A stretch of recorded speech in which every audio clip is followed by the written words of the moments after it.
Well, hello again. This episode in this playlist is going to be called The Rule of Law. What is it? You hear that term bandied about on TV, especially by Republicans and conservatives all the time. These people run around saying, well, we got to follow the rule of law. The rule of law is being ignored, blah, blah, blah, blah, blah. But what is it? Most people don't know. Some people say, well, the Constitution is a rule of law. No, it's not. The Constitution is contract law. The rule of law is a precept. So I've got it up on the screen, but we're going to go directly into the book, Black's Law Dictionary. And we're going to come back here, and then we'll look at the screen here in a minute.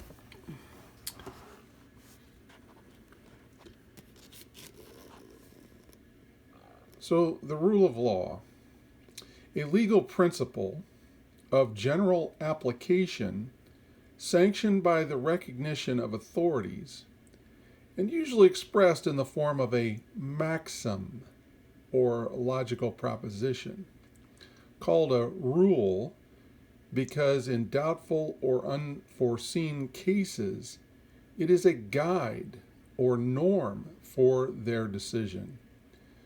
The rule of law, sometimes called the Supremacy of Law, provides that decisions should be made by the application of known principles or laws without the intervention of discretion in their application.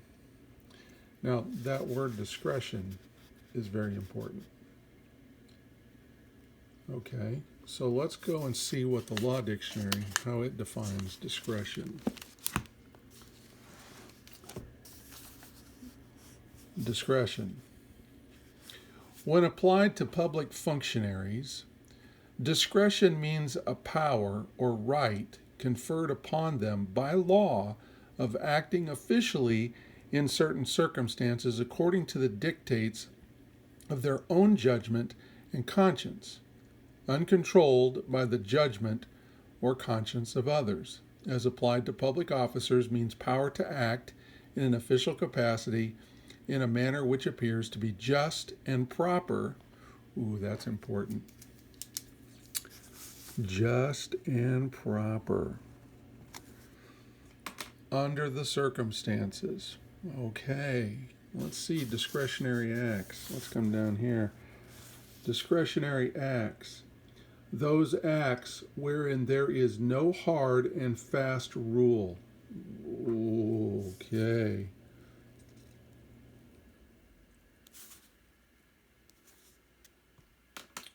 As to course of conduct that one must or must not take, and if there is clearly defined rule, such would eliminate discretion.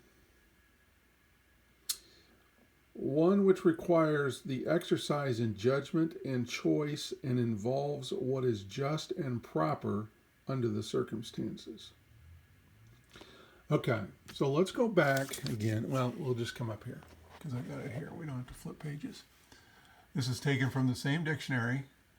Rule of law, a legal principle or general application sanctioned by the recognition of authorities and usually expressed in the form of a maxim or logical proposition, called a rule because in doubtful or unforeseen cases it is a guide or norm for their discretion.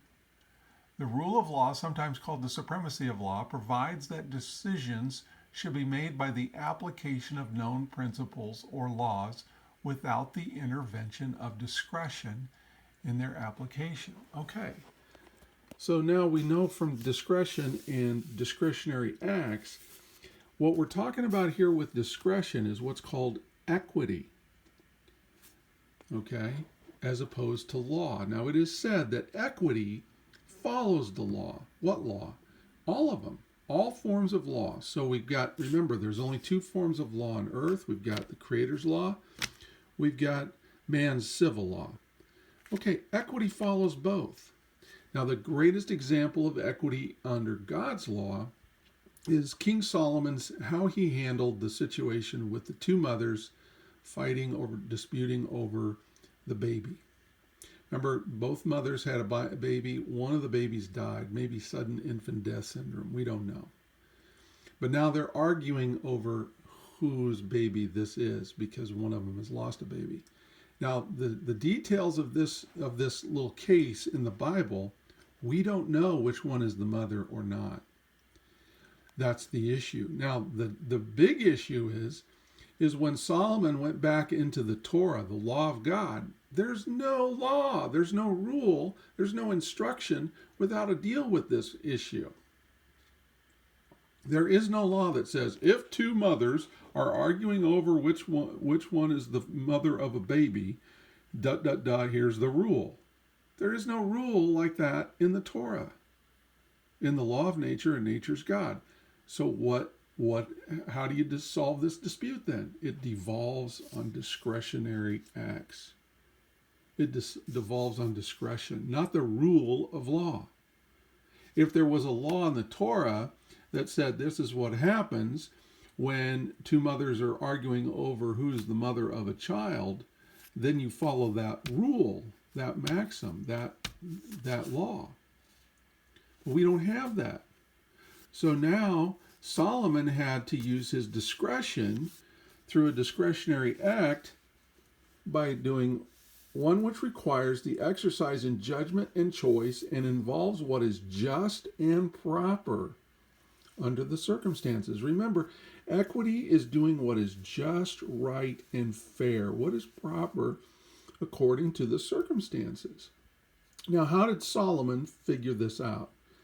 Solomon came up with a very clever little solution here. He said, okay, you women want to bitch, moan, and complain and argue over which one's the child, and one of you, we don't know for sure which one of you is the real mother.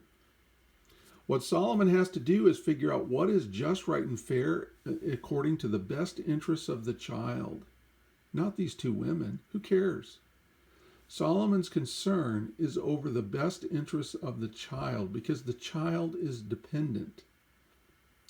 And Solomon has to decide which one of these two women is going to have custody over this child. So he's got to do what is just and proper under the circumstances, and that involves determining what is the best interest of the child. So what he comes up with is a very clever little scheme. He says, look, let's just cut the baby in half, and I'll give you half, and I'll give you half. And of course, one of the women said, okay, that sounds like a good idea. And the other woman says, whoa, wait a minute. If you do that, that'll kill the baby. You see, we still don't know which one of these two women is the real mother. We make the assumption or the presumption that the one who has the best interest of the child at heart is the mother, but we don't know. The text of the Bible does not make that clear. And it doesn't matter. Because now with this little scheme, Solomon has figured out what is just and proper under the circumstances, using his discretionary act as the king, as the sovereign, in his discretion to be just and proper. So this is equity. So equity does not follow the rule of law. Equity follows discretionary actions. What's just, right, and fair? Because there is no law, there is no rule, there is no maximum or proposition here that we've established through custom and usage. So Solomon gives the baby to the woman who said, don't cut it in half, that'll kill it. She's the one that has the best interests of the child at heart, regardless of which one is the real natural mother. So Solomon decides the custody of the child should go to the one who has the best interests of the child at heart, and that's following his own discretionary act, not the rule of law. So everybody kind of falls onto this rule of law thing, but the rule of law doesn't take into account, how many things are happening within the realm of equity. Now what are the three forms of law we could say within the U.S. Constitution? And we'll come back here. We'll use this because this mentions it here in this Admiralty. But if you go to the Constitution in Article 3, I think Section 2. In fact, maybe I'll pull out a little booklet here, Citizens Rule Book. I think this contains the Constitution. Actually, I think Black's Law Dictionary contains it too. Let's see. Let me just go back here to the back here. I think it has the Constitution of the United States back here somewhere. Maybe.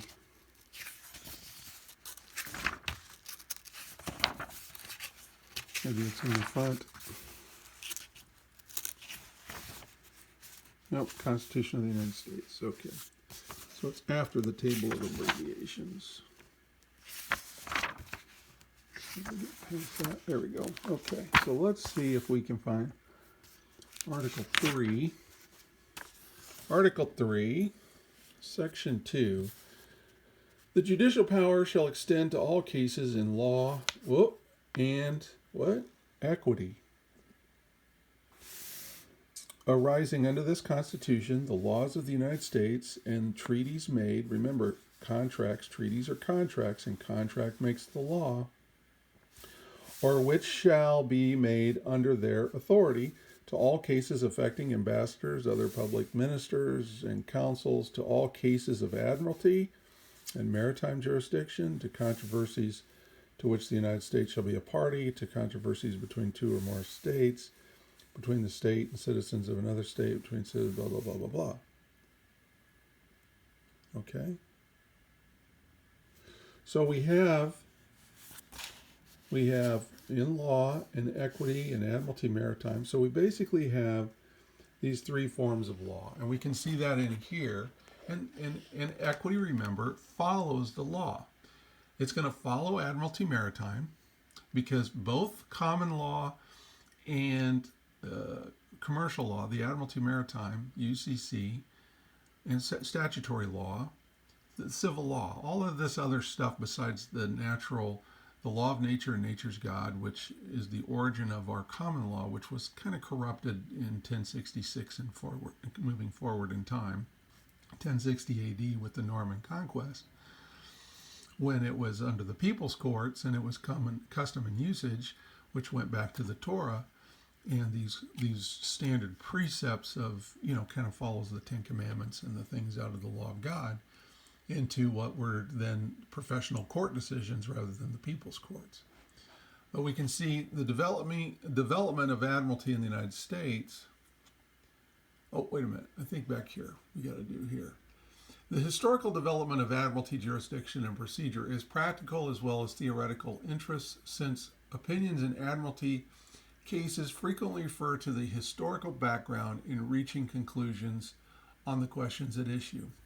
The special jurisdictions of admiralty has a maritime purpose and is different from common law. The admiralty, is not exclusively rooted in the civil law system, although it includes substantial derivations therefrom.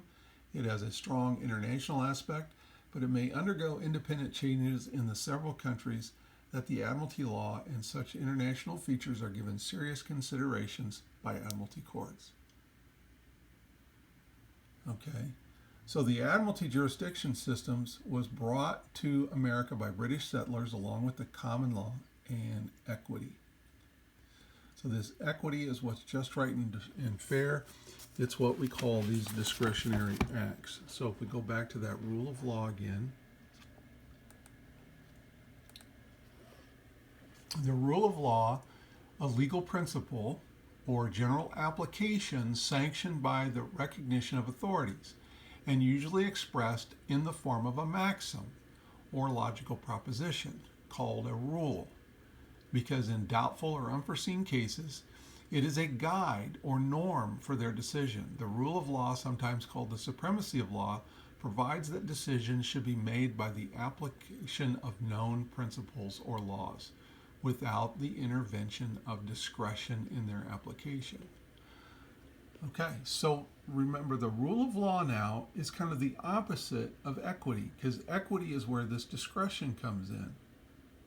Now, how many things are you doing today that are falling under discretion through your contracts so that the law doesn't apply or the maxim doesn't apply? Huh? Remember, contract makes the law. How many contracts do you have that, now you're claiming common law rights, but you're not engaged in the common law, and this rule of law applies to all forms of law. So if you're engaged in a contract in Admiralty, what are the rules of law for Admiralty? What are the rules of law for martial law? What are the rules of law for the Torah, of God's law? What are the rules of law for statutory law, civil law? Huh? Okay, people are running around here with this. We got to get back to the rule of law. We got to get back to the rule of law. Well, the rule of law has never gone away.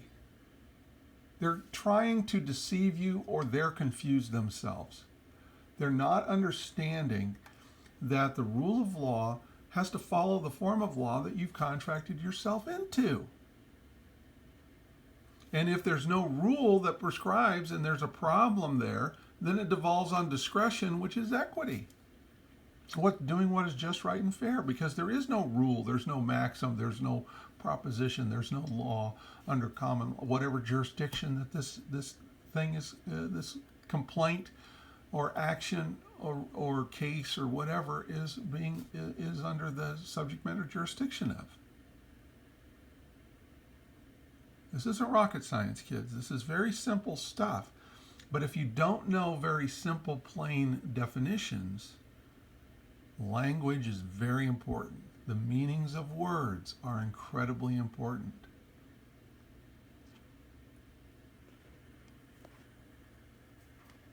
Remember, let me go through here and find something. I want to remind you that the United States Supreme Court told you in Roe versus Wade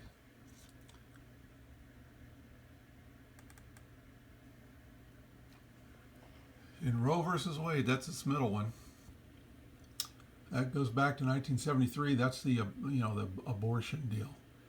Quote, in this country, the law in effect in all but a few states until the mid-19th century. When was that? Oh, it was about the Civil War. Was the pre-existing English common law.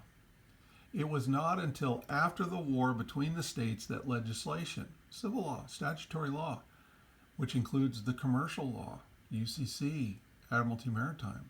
Because who writes the maritime law for the United States? Congress, and that's legislation. Began generally to replace the common law. Why did it generally begin to replace the common law? Contract, consent. So what are the rules of law that you're following? Well, it depends on what form of law you've bound yourself to. Is this contract under maritime law? Is this contract under the UCC? Is this some sort of statutory law because of some other contract that you've bound yourself to, like a marriage license?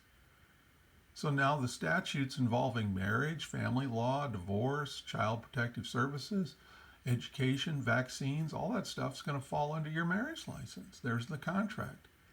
So now what happens when you go into court and the state statutes do not specify something in this bitch between you and your wife in a divorce decree? What is the judge going to do? He's going to devolve upon discretionary acts into equity, and he's going to do what's just, right, and fair. You see how that works? Equity always follows the law. What law? Well, whatever form of law this contract or this subject matter is under. And if there's no rule or maxim or standard, custom, and usage the proposition that we're following, well, now the judge devolves on his discretionary act to do what is just, right, and fair. Now this is happening more and more and more. Of course, I'm not quite sure why. How many civil laws does the United States have in its? I mean, at every level. How many laws do you have at your municipal level in your city? How many laws are there? How many civil laws are there for your county? How many civil laws are there in the state that you live in? How many federal laws are there? How many treaties has the United States made that affects everybody in the United States through contracts? So there's a lot of rule of law out there, kids. There's a lot of rule of law out there. Problem is, you're just too ignorant about all those rules of law. And then you think, you've got this kind of like third grade education about, the Constitution allows for all this. The Constitution allows, we just read out of the Constitution, the forms of law that you can contract into. And the Constitution preserves your right to contract. Article 1, Section 10, no state shall make anything but, I'm going to quote the Gold and Silver Clause. No state shall make any law impairing the obligations of contracts. Contract law is superior to the Constitution. So what happens if your contract, let's say it's a quasi-adhesion contract where it's just the state statutes under your marriage license or your motor vehicle, your driver's license, so you're subject to the motor vehicle code because you got a driver's license. Okay, let's say there's not a rule in the motor vehicle code that covers whatever happened while you're driving the state's car on the state's highway that you have the legal title to possess and use through your license, and the fact that you've got a legal title to it. Well, then the judge is going to devolve upon equity and through his own discretion going to decide what's just, right, and fair. This is also what we call small claims court. This is what we call like Judge Judy, the People's Court, those TV shows. Those are all equitable courts. Judge Judy isn't applying any law there. She's applying purely equity. Now, how do you get into equity? You have to agree to it. You have to agree to that. Well, where is that at? Well, that's in those contracts. It's going to always devolve and follow upon the law. So when there's no remedy, now the judge is going to offer you a remedy through his discretion, or whomever, an administrative process with the Social Security, the agent, that has this discretionary power through the authority that they've been granted through the executive branch is going to make this decision based on what's just and proper. We're following the rule of law, kids. It's just that most people don't understand what the rule of law is. Oops. So remember, it mentions maxims. And there's websites where you can go to find all these maxims of law. And this website, I know it's kind of, I like it because it's easy to read, but on the screen it's probably not. It kind of breaks things down like benefits and privileges, Let's see, what else? Oh, accidents and injury, So let's see here how maxims are defined. If we can read this, okay. Let's see. Maxim, Bouvier's Law Dictionary, 1856. An established principle or proposition. A principle of law universally admitted as being just and consonant with reason. Okay? Remember, think back on that rule of law definition. Maxims in law are somewhat like axioms in geometry. First Blackstone's Commentary, 68. They are principles and authorities and part of the general customs or common law of the land and are the same strength as acts of parliament when the judges have determined what is a maxim, which belongs to the judges and not to the jury. Terms delay, doctrine, blah, blah, blah, blah, blah. Okay? The application of the maxim to the case before the court is generally the only difficulty. The true method of making the application is to ascertain how the maximum arose and how to consider whether the case to which it is applied is of the same character or whether it is an exception to an apparently general rule. Okay. Maxim, William C. Anderson's Dictionary of Law, 1893. So called because its value is the highest and its authority the most reliable, and because it is accepted by all persons at the very highest. The principles and axioms of law, which are general propositions, flowing from abstracted reason and not accommodated to times or men, are wisely deposited in the breasts of the judges to be applied to such facts as come properly before them. Maxim of Law, Black's Law Dictionary, 3rd edition. An established principle of proposition, a principle of law universally admitted as being a correct statement of the law or as agreeable to reason. Cook defines a maximum to be a conclusion of reason. Cook on Littleton 11a. He says in another place, a maxim is a proposition to be of all men confessed and granted without proof, argument, or discord. Cook on Littleton 67a. More Maxim, Black's Law Dictionary, 4th edition. Maxims are but attempted general statements of rules of law and are law only to the extent of application in adjudicated cases. These maxims are taken directly from man's law dictionaries and court cases. So they're taken from these various sources and then they list them out. So like here, benefits and privileges, right? Let's look at a few of these. Favors from government often carry with them an enhanced measure of regulation. One may renounce a law introduced for his own benefit. No one is obliged to accept a benefit against his consent. He who receives the benefit should also bear the disadvantage. Ooh, that pinches you. He who derives a benefit from a thing ought to feel the disadvantages attending it. He who enjoys the benefit ought to also bear the burden. Wow, that's 3 times they basically said the same thing, repeating itself. He who enjoys the advantage of a right takes the accompanying disadvantage. What does that mean?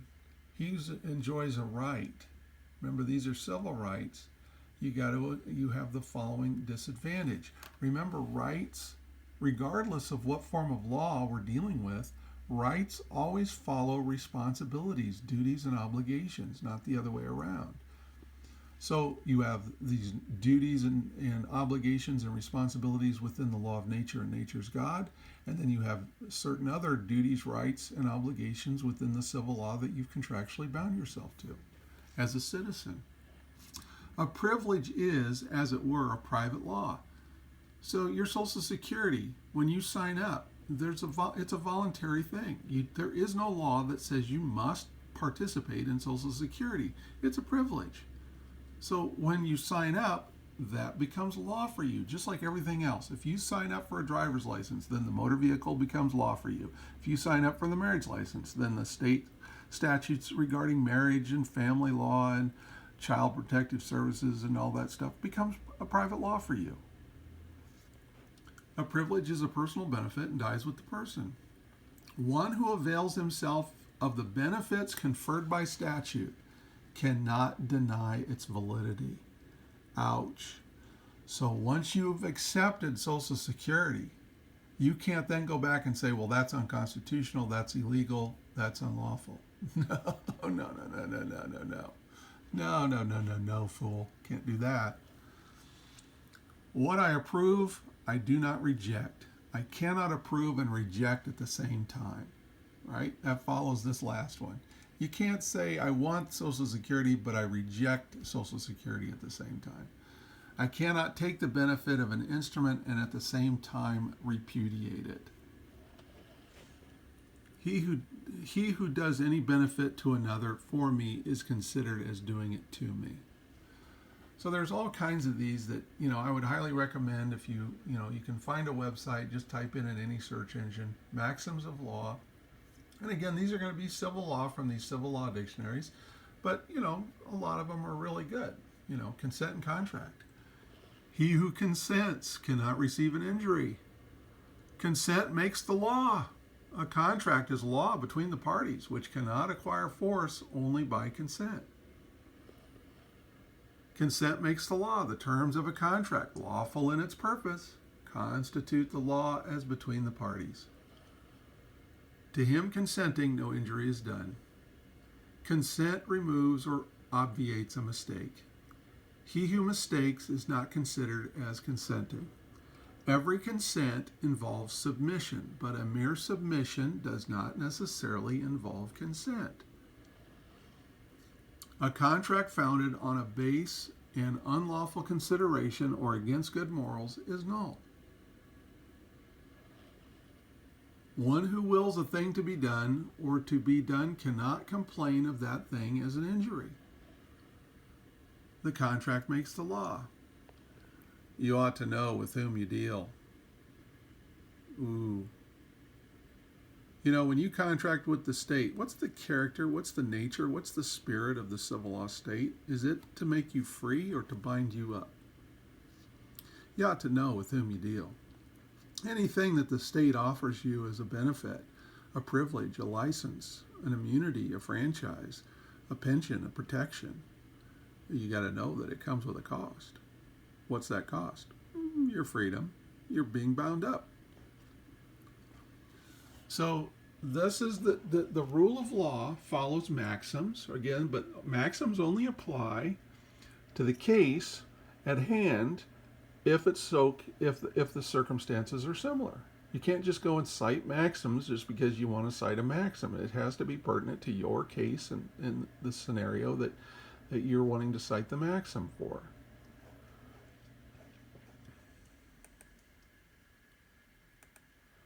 Remember, rule of law, a legal principle or general application sanctioned by recognition of authorities, and usually expressed in the form of a maxim or logical proposition called a rule because in doubtful or unforeseen cases, it is a guide or norm for their decision. The rule of law, sometimes called the supremacy of law, provides that decisions should be made by the application of known principles or laws without the intervention of discretion in their application.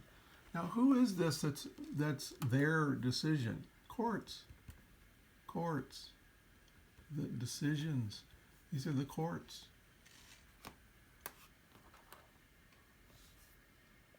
Okay. So now maybe you've got a little better understanding of what the rule of law is.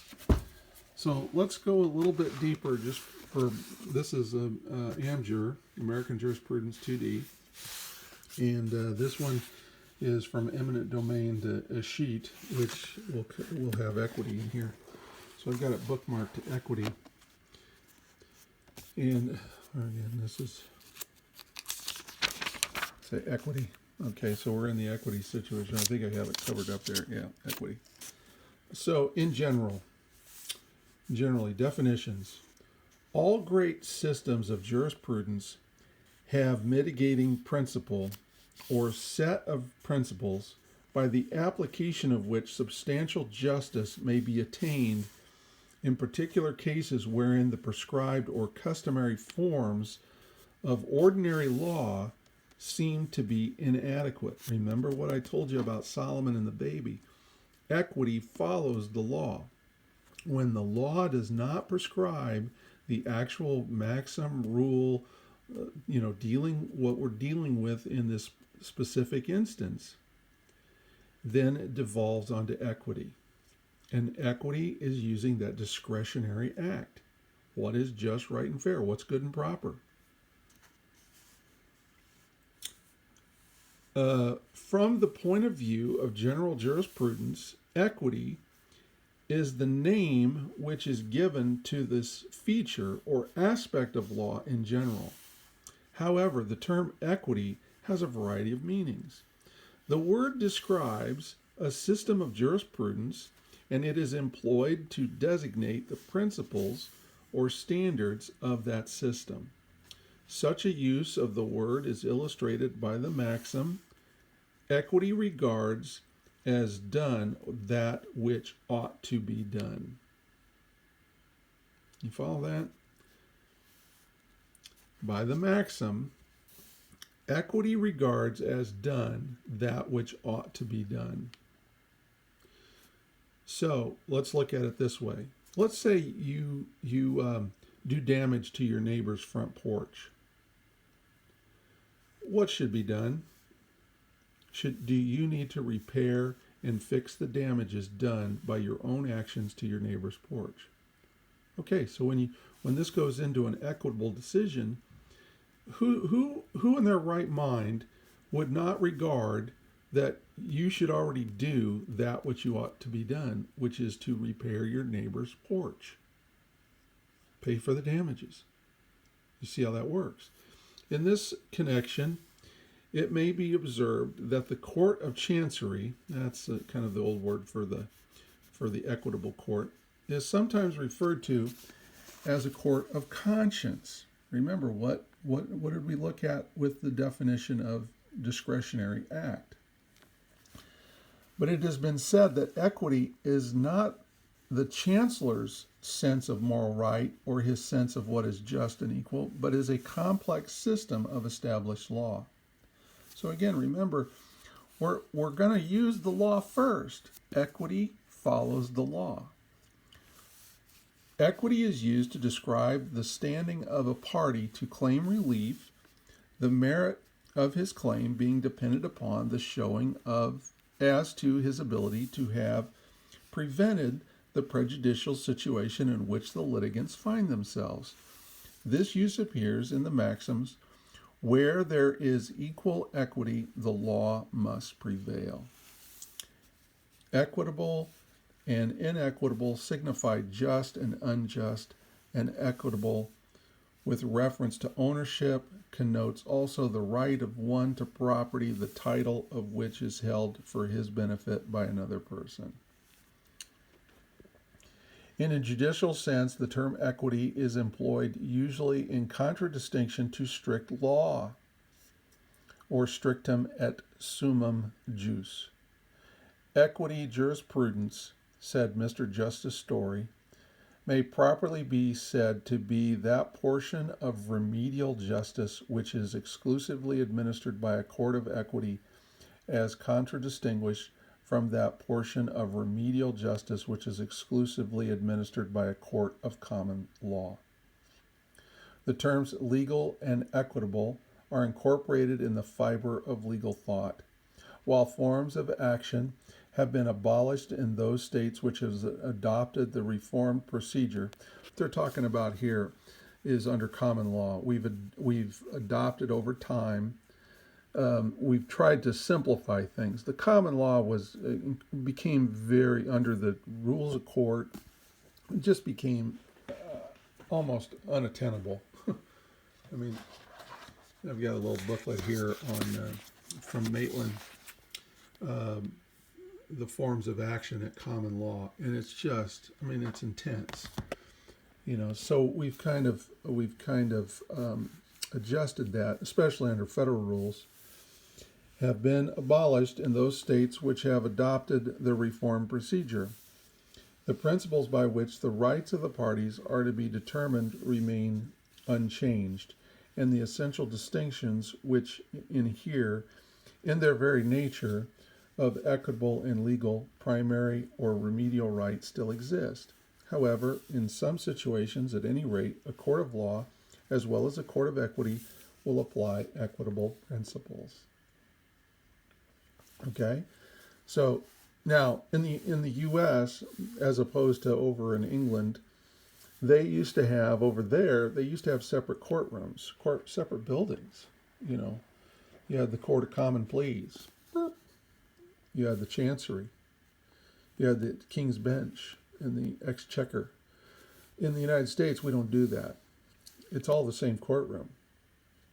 All that we could say metaphorically is the judge, when he reads the paper, reads the case, reads the motions, reads the pleadings, all that, he knows which hat to put on. It's the same courtroom, and the judge is the same, but say like in the federal court, the judge can wear his law hat, his Admiralty hat, and his equity hat. Well, which one does he wear? Well, it depends on what the briefs say. He knows which one to put on. Okay, state courts work the same way. You're going in there, that judge knows which hat to put on based on what the case briefs say. Okay? So we have these various forms of law, and equity is part of that, and equity is a good system. Even God, in the Bible, we have equity in the Bible. There's nothing wrong with equity as long as, here's where it goes wrong. Here's where it goes wrong. And this is where what we're really talking about, that people are bitching about when they use this term rule of law, when they really don't know what this means. They're bitching about when executive branch administration personnel or judges in courts start deviating from proper discretion, using what is just, right, and fair according to standard practices and procedures going back, for the last several thousands of years. When they start using their discretion to do whatever whim they want, now they're starting to stray from the rule of law. And that's what's not good. But don't think that this rule of law means the Constitution.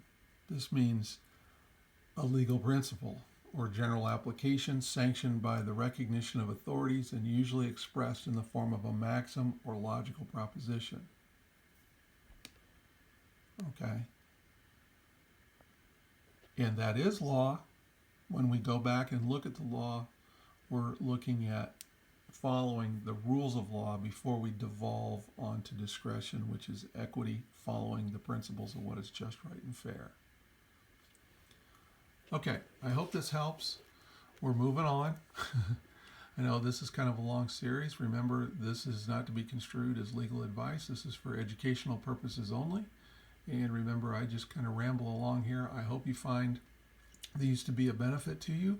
If you do, please consider subscribing, liking, and sharing this playlist with others. Thanks a lot. Bye-bye.